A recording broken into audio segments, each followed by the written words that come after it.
오늘은 하나님께서 베드로전서 4장 2절에서 19절, 12절에서 19절의 말씀을 우리에게 허락해 주셨습니다. 오늘같이 은혜 받고자 하는 말씀은 불같은 시련이 닥치면 이라는 제목으로 은혜를 나누고자 합니다.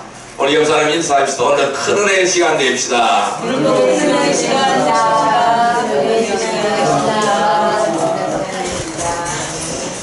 이 아이가 태어나면은 가장 먼저 하는 것이 예방접종을 합니다. 이 어린아이에게 예방접종을 하는 이유가 무엇일까요? 미리 면역력을 기르게 하는 것이죠. 그래서 건강한 삶을 살 수 있도록 일시적인 고통을 허락하는 것입니다. 이 예방접종이라는 것은 바로 뭘까요? 병원균을 몸속에 집어넣는 겁니다. 그래서 우리 몸에 건강한 세포하고 싸워서 그 병든 세포를 죽이게 만드는 것입니다. 그래서 면역력을 키워나가는 것이 바로 예방접종인 거예요. 그리고 우리가 성장하면서 다양한 예방접종이 이루어집니다. 여러분, 사람들은 길을 가다가 돌이 나타나면은 어떤 사람은요, 그 돌에 걸려서 넘어집니다. 그래서 그 돌을 가지고 뭐라고 말합니까? 걸림돌이라고 말하죠. 또 어떤 사람은 그 돌을 딛고 멀리 뛰어갑니다. 그럼 이 돌을 뭐라고 말할까요? 디딤돌이라고 말하는 것입니다. 다시 말한다면은 약한 사람에게는 걸림돌이 됩니다. 그렇지만은 강한 사람에게는 디딤돌이 되는 줄 믿습니다. 그러면은 사람마다요, 자기 앞에 놓인 다양한 장애물들이 있어요. 우리가 인생을 살아가다 보면은 수없이 우리 앞에 많은 장애물들이 있어요. 그럼 그 장애물들을 다 넘고 넘어가야 되는 겁니다. 그럼 이 장애물을 대하는 마음가짐에 따라서 결과는 정반대로 나타나게 되는 것을 말씀하고 있어요. 우리가 이 세상을 살아가는 동안에 하루에도 몇 번씩 어려운 문제를 만나고 어려운 과제를 만나기도 하는 것입니다. 우리 신앙생활도 마찬가지인 거예요. 그래서 오늘 본문에 이렇게 말씀합니다. 12절 13절 같이 한번 읽어봅니다. 사랑하는 자들아, 너희를 연단하려고 오는 불시험을 이상한 일 당하는 것 같이 이상히 여기지 말고 오히려 너희가 그리스도의 고난에 참여하는 것으로 즐거워하라. 이는 그의 영광을 나타내실 때에 너희로 즐거워하고 기뻐하게 하려 함이라. 아멘. 자, 우리 앞에 다가오는, 연단을 하기 위해 다가오는 불시험이 있습니다. 이것을 이상한 일을 당하는 것이 여기지 말라라는 것입니다. 그러면은 이 불시험을 통하여 뭘 하라고요? 디딤돌을 삼으라는 겁니다. 이것이 걸림돌이 아니라 디딤돌을 삼으라고 오늘 주님은 말씀하고 있어요. 자, 지금까지 우리가 수많은 고난의 언덕을 넘어온 것처럼 앞으로 또한 믿음이 달려갈 길을 마칠 때까지 무수히 많은 언덕이 우리를 기다리고 있다라는 것입니다. 그럼 여기서 우리가 중요한 것은 뭘까요? 장애물이 아니라는 것입니다. 우리의 마음 자세라는 것입니다. 지금까지 내 자신을 힘들게 하고 뒤처지게 하는 것들이라고 생각을 했던 모든 걸림돌을 이 시간부터는 우리는 반대로 발판을 삼아서 디딤돌로 생각할 수 있다면은 우리는 새로운 삶을 살 수 있게 될 줄로 믿습니다. 어쩌면은 우리 지체들 중에는 너무나 힘들었던 순간들로 인해서 숨이 멎을 것 같은 아픔으로 눈물을 흘리거나 너무 암담해서 차라리 삶을 외면하고 싶던 순간들이 있었을지도 모릅니다. 저도 이러한 순간들이 많았어요. 그러나 하나님이 지켜주시고 믿음으로 인내하니까 그것을 다 넘을 수 있는 거예요. 이러한 아픔이 있었기에 현재 자신의 삶이 더욱더 소중하고 가치가 있고 의미 있는 생애라고 감사하며 우리가 살 수 있게 되는 것입니다. 그럼 이 고난의 언덕을 넘고 나면은 이러한 시련의 언덕을 넘고 나면은 너무너무 감사한 거예요. 왜? 내가 그 과정을 묵묵히 지켜 행하고 나왔다라는 거 너무나 감사한 거예요. 하나님이 지켜주셨다라는 거 감사한 거예요. 하나님이 오늘 여기까지 이끌어왔다라는 거 감사한 거예요. 너무너무 감사하지 않을 수가 없는 거예요. 여러분, 순조롭고요 굴곡이 없는 신앙생활을 바라기도 합니다.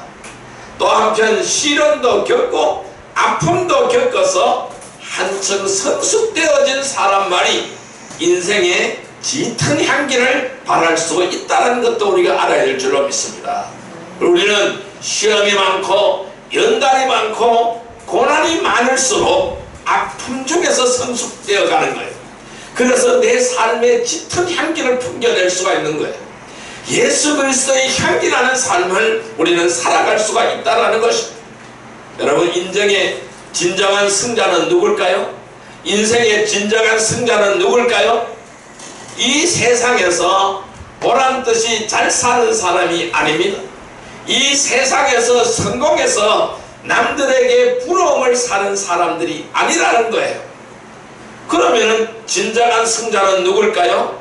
주님 안에서 믿음을 지키고 살아가는 성도들이 진정한 승자인 줄 믿습니다. 아멘. 바로 이 사람이 진정한 승자인 거예요. 믿음을 지키며 살아가는 성도들, 이 사람들이 진정한 승자라는 거예요. 여러분들이 바로 진정한 승자가 되기를 주님의 이름으로 축원드립니다. 우리가 다시 주님 만날 때까지 끝까지 믿음으로 인내하시기를 바랍니다. 오늘 본문 14절 말씀 같이 한번 읽어봅니다. 너희가 그리스도의 이름으로 치욕을 당하면 복 있는 자로다. 영광의 영 곧 하나님의 영이 너희 위에 계심이라. 오늘 저 고난받는 자가 복된 자라고 했어요. 영광의 영 하나님의 영이 우리 위에 머문다고 말씀하시고 있어요. 그렇다면 오늘 우리에게 불같은 시련이 닥치면 어떻게 될까요? 이 불같은 시련이 오늘 우리에게 임하면 여러분들은 어떻게 할까요? 어떨까요? 우리는 먼저 불같은 시련이 나에게 다가오면은, 자, 우리는 세 가지를 우리가 한번 살펴보아야 됩니다. 첫째, 현실의 상태를 정확하게 알 수 있게 되는 겁니다. 시련이 오고 시험이 왔을 때에 현실의 상태를 정확하게 알 수가 있는 거예요. 따라할까요? 현실의 상태를 정확하게 알 수 있다. 현실의 상태를 정확하게 알 수 있다. 두 번째, 우리는 불같은 시련이 닥치게 되면요, 불필요한 것들을 제거할 수가 있습니다. 따라할까요? 불필요한 것들을 제거할 수 있다. 불필요한 것들을 제거할 수 있다. 세 번째로는 불같은 시련이 닥치는 세 번째로는 강하고 부드럽게 단련이 될 수가 있습니다.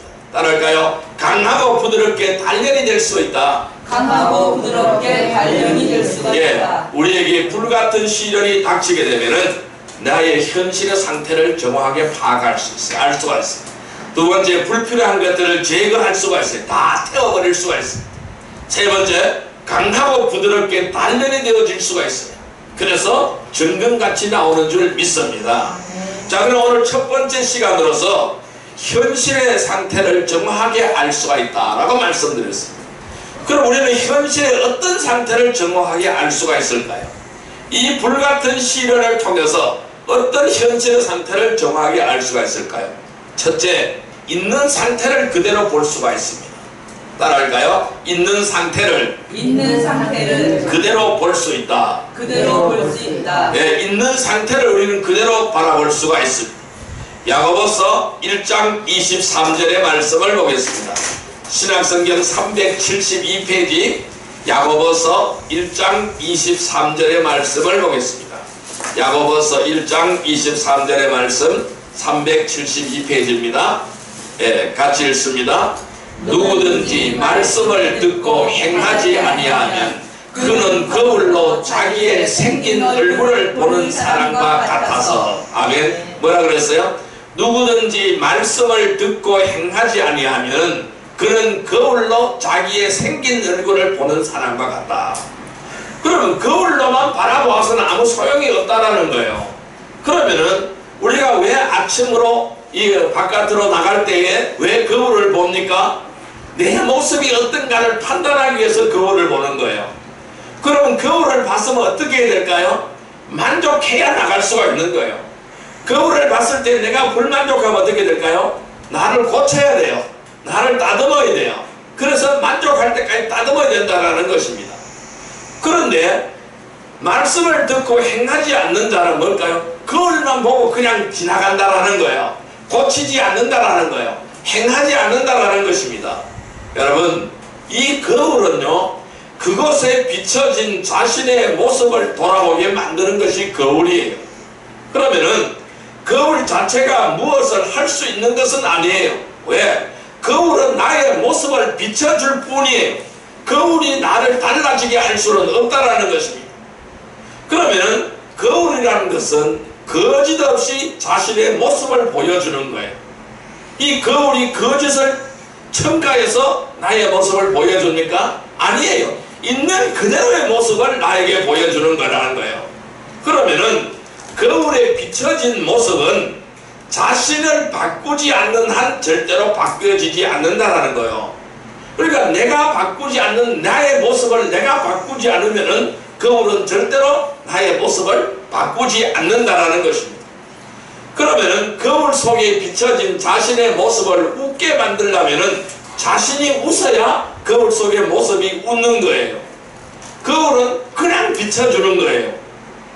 그래서 우리 성도들은요, 다른 사람의 잘못을 탓해서는 안 되는 거예요. 그 잘못을 탓하기 전에 먼저 자신이 본이 되는 삶을 살고 있는지 언제나 살펴보아야 된다는 것입니다. 그래서 야고보서 1장 23절 다시 한번 읽습니다. 누구든지 말씀을 듣고 행하지 아니하면 그는 거울로 자기의 생긴 얼굴을 보는 사람과 같아서, 여러분, 거울은 더럽고 추한 모습을 비추어줄 뿐 깨끗하게 해주지는 않는다라는 것입니다.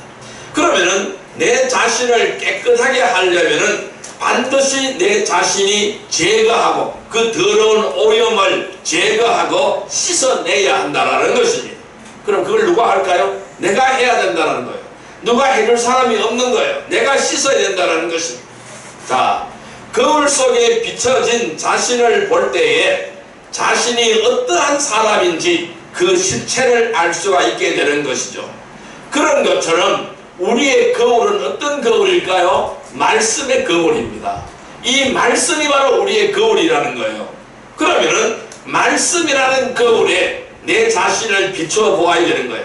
이 말씀이라는 거울에 나 자신이 어떠한 모습으로 비춰지는지를 여러분들이 바라보시라라는 것입니다.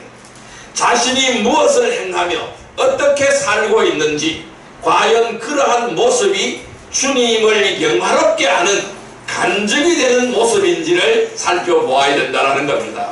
조금 전에 제가 이런 말씀을 드렸어요. 오늘 우리의 모습 속에서는요, 남의 잘못을 탓하기 전에 먼저 자신이 본이 되는 삶을 살고 있는지를 살펴보아야 된다고 말씀드렸습니다. 자, 그러면은 말씀이라는 거울 속에 비춰진 나의 모습이 어떤 모습인가? 내가 무엇을 행하고 있는 모습으로 비춰지는가? 즉 나의 실체가 어떤 모습으로 비춰지고 있는가를 바라보라는 겁니다.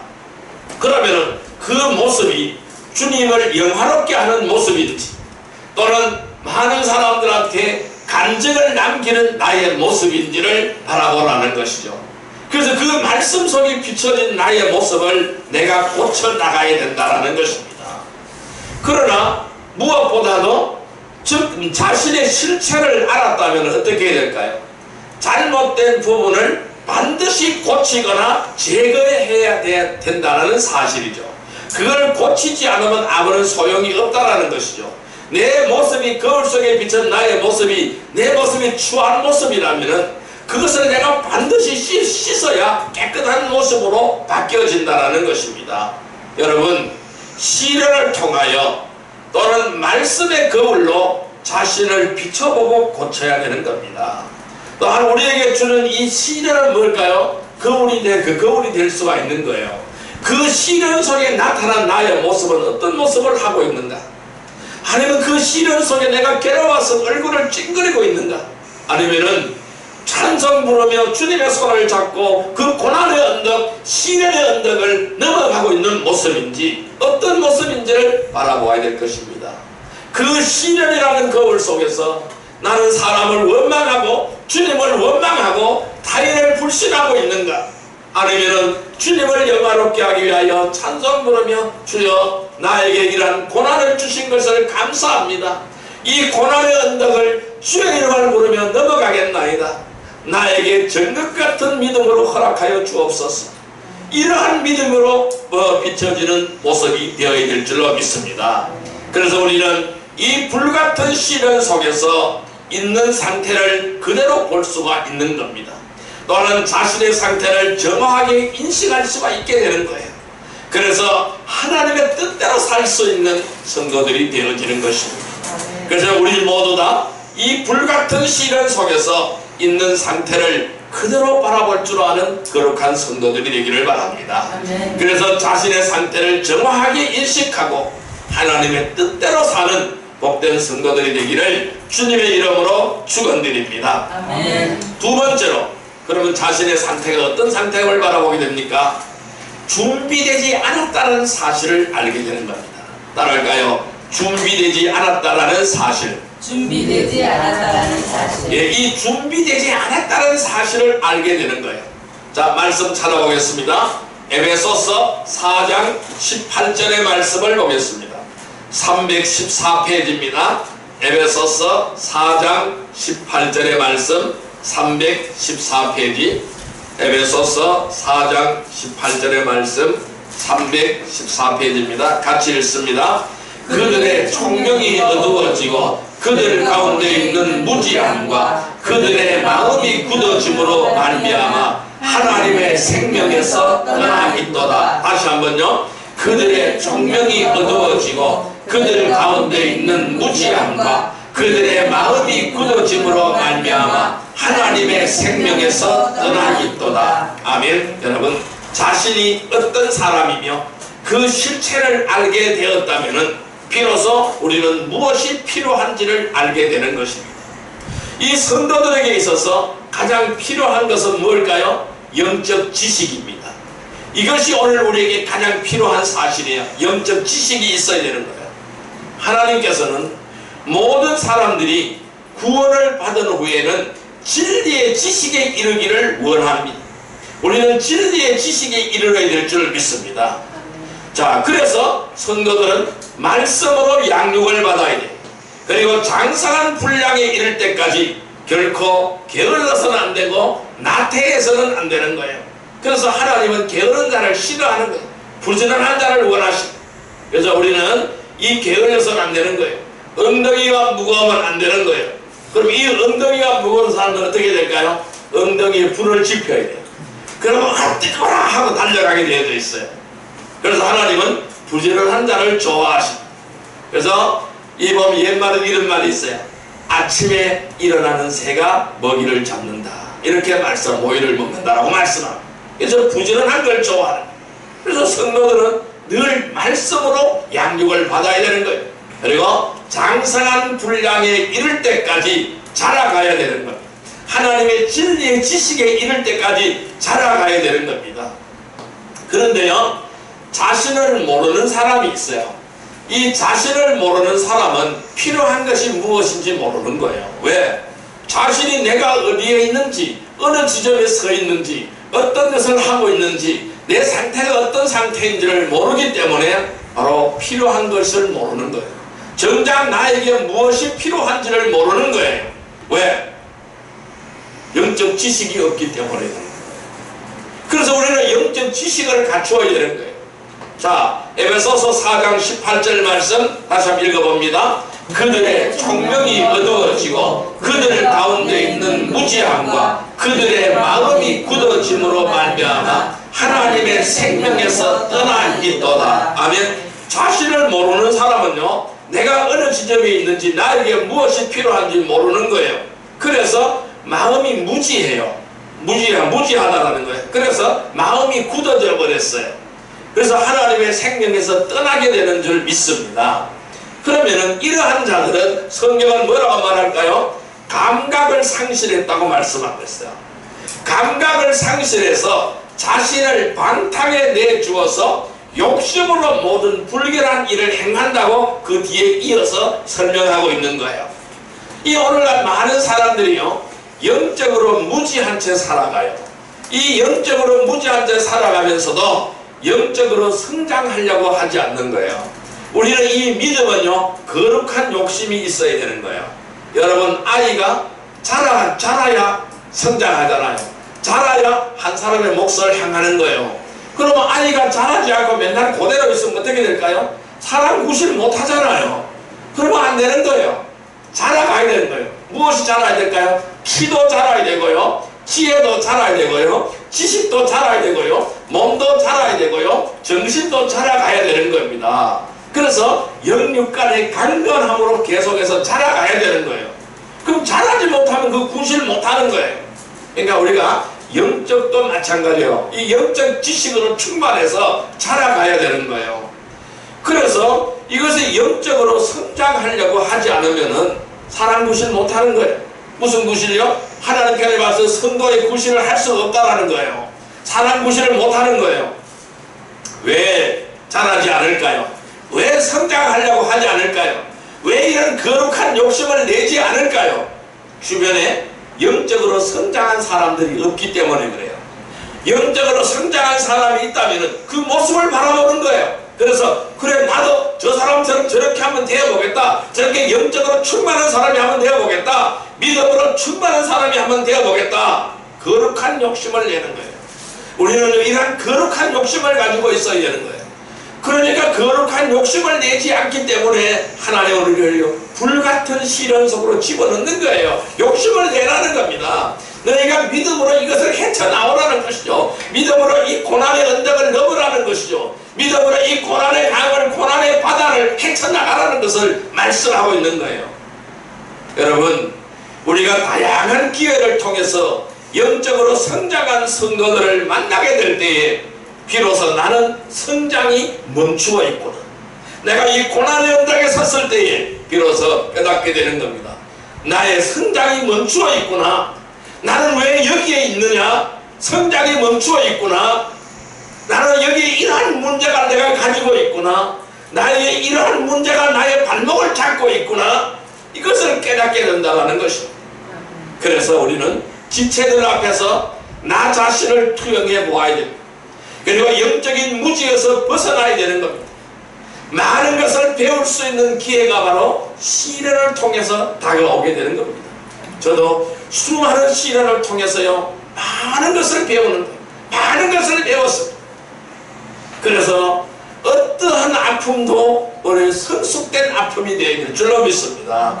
우리는 이 시련을 통해서 내가 영적으로 준비되지 않고 무지하다는 사실을 깨달아 알 수가 있는 것입니다. 여러분, 이 불같은 시련 속에서 있는 상태를 그대로 보시기를 바랍니다. 내 자신이 영적으로 준비되지 않았다는 사실을 깨닫기를 바랍니다. 그래서 자신의 상태를 정확하게 인식하고 하나님의 뜻대로 살아가는 복된 성도들이 되기를 주님의 이름으로 축원드립니다. 아멘. 세 번째로 우리는 있는 상태를 어떻게 그대로 볼 수가 있을까요? 세 번째로는요, 대처할 수 있는 경험을 배우게 된다. 따라할까요? 대처할 수 있는 경험을 배우게 된다. 경험을 배우게 된다. 네, 갈라디아서 6장 1절의 말씀을 보겠습니다. 갈라디아서 6장 1절의 말씀 309페이지입니다. 갈라디아서 6장 1절의 말씀, 갈라디아서 6장 1절의 말씀 309페이지 같이 읽습니다. 형제들아, 사람이 만일 무슨 범죄한 일이 드러나거든 신령한 너희는 온유한 심령으로 그러한 자를 바로잡고 너 자신을 살펴보아 너도 시험을 받을까 두려워하라. 아멘. 자, 대부분의 사람들은요, 자신에 대하여서는 관대합니다. 다른 사람에게 대하여서는 인색합니다. 그래서 아무리 정확하고 신중하고 정확하게 판단한다고 할지라도 결국 자신에게 유리하게 평가할 수밖에 없는 것이 사실입니다. 자신에게는 점수를 많이 주는데 남에게는 점수를 안 주는 거예요. 자신이 한 일은 대단히 중요하고 의미 있지만은 다른 사람들이 하는 일은 별 관심을 가지지 않고 호응을 하지 않을 수가 있다라는 것입니다. 그래서 자신에게는 후한 점수를 주는 사람이라고 할지라도 고난과 어려움이 지속되면은요, 비로소 자신의 실체를 알게 되는 겁니다. 그래서 나는 잘난 줄 알았는데, 나는 똑똑한 줄 알았는데, 이 고난 속에 들어가고 보니까 비로소 자신이 가장 무능한 존재라는 사실을 깨닫게 되는 거죠. 어떻게 할 수 없다는 사실을 깨닫게 되는 것이죠. 내 힘으로 내 방법으로는 어떻게 할 수 없다는 이 사실을 깨닫게 되는 것이죠. 그 비로소 자신의 실체를 알게 되는 거예요. 그래서 공정하게 평가할 수 있는 기회가 되는 것입니다. 갈라디아서 6장 1절 다시 한번 읽어봅니다. 형제들아, 사람이 만일 무슨 범죄한 일이 드러나거든 신령한 너희는 온유한 심령으로 그러한 자를 바로잡고 너 자신을 살펴보아 너도 시험을 받을까 두려워하라. 무슨 말씀일까요? 사람이 무슨 범죄한 일이 드러나거든 온유한 심령으로 그러한 자를 바로잡으라는 거예요. 온유한 심령으로 그러한 자를 바로잡으라는 거예요. 그 사람의 모습 속에서 나의 모습을 보라는 겁니다. 내가 저 사람보다 더 못난 자라는 사실을 깨달으라는 거예요. 더 못된 자라는 깨달으라는 거예요. 더 못된 놈이라는 사실을 깨달으라는 거예요. 그래서 그러한 자를 바로 잡으면서 너 자신을 살펴보아서 너도 시험을 받을까 두려워하라. 그 사람을 비난하지 말라는 것이죠. 무시하지 말라는 것이죠. 핍박하지 말라는 것이죠. 너는 그 사람보다 더한 사람이다, 이 말씀이에요.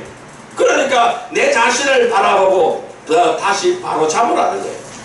여러분, 많은 사람들이 알면서도 하지 않거나 또는 하려고 마음을 먹지만은 열심을 내지는 못하는 거예요. 그러나 고난과 어려움이 오면은 비로소 자신을 진지하게 돌아보게 되는 거예요. 그래서 주님은요, 이 고난과 연단 받지 않고 정신 차리라고 말하는 거예요. 네 그렇게 말을 안 듣냐? 네 왜 그렇게 말을 듣지 않는, 내 말을 그렇게 듣지 않느냐, 이 말씀입니다. 네가 그냥 정신 차릴래, 두드려 맞고 정신 차릴래, 이 말씀이에요. 우리는 그냥 정신 차려야 되는 거예요. 두드려 맞고 정신 차리면 만선창해야 되는 거예요. 우리가 이러한 고난과 어려움이 왔을 때에 성도들은 말씀을 읽고 기도해야 되는 거예요. 자신이 무엇을 잘못했는지 돌아보아야 됩니다. 그래서 주님의 관계를 다시 정립하여야 된다는 겁니다. 이러한 상황에서 내 자신이 얼마나 잘못을 행하고 있는지, 하나님의 뜻과 멀어져 있는지를 발견하여야 된다는 것입니다. 하나님께서는 주변 환경은 물론 다양한 사람들을 통해서 성도들의 잘못을 일깨워지고 돌이킬 수 있는 기회를 주시는 것입니다. 시련을 통하여 자신의 상태를 알게 되면 대처할 수 있는 방법과 경험을 배우게 되는 것입니다. 그럼 이 문제를 어떻게 해결할까? 내 힘으로는 절대로 해결할 수 없다는 것이죠. 오직 하나님의 뜻, 하나님의 방법으로 하나님 앞에 꿇어 엎드리며 말씀 속으로 들어갈 때에, 하나님의 은혜 안에 들어갈 때에, 하나님의 진리 안에 들어갈 때에, 위에만 바라볼 때에, 하나님께 기도할 때에, 환난날에 네가 나를 부르라, 내가 너를 영화롭게 하리라, 내가 너의 기도를 들어주리라, 하나님은 말씀하시는 거예요. 그래서 내 모습을 깨닫고 하나님 앞으로 나오라는 것입니다. 회개하고 나오라는 것입니다. 그래서 우리는 여기서 그 방법을 배우는 거예요. 경험을 통하여 배우게 되는 거예요. 그러니까 수많은 수업료를 지불하고 배우는 거예요. 우리는 이러한 수업료를 지불하지 않고 배워야 돼요. 수많은 수업료를 지불하고 배우면은 어떻게 될까요? 많은 어려움 속에서 내가 헤쳐나와야 된다는 겁니다. 여러분, 이 불같은 시련 속에서 있는 상태를 그대로 보시기를 바랍니다.